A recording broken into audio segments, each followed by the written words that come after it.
Hello everyone, this is a video from Technibox, and today I will show you how to install RAM on your computer. First of all, you have to take the RAM, and this RAM which I am installing today on my computer, and this is the slot where I am gonna install my RAM. And you have to open this notches right here and like this. Then you have to take the RAM and align the notch where there's a small plastic thing right there on the slot, and insert it like this. Just press it down, and there you go.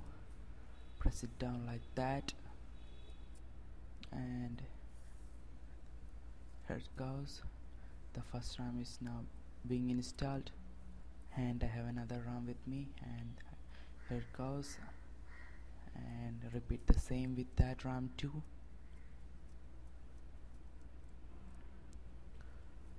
Press it downwards and try not to break that.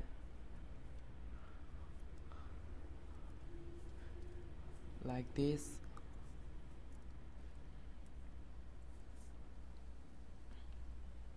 And that's it guys, thanks for watching. Please subscribe to my channel for more.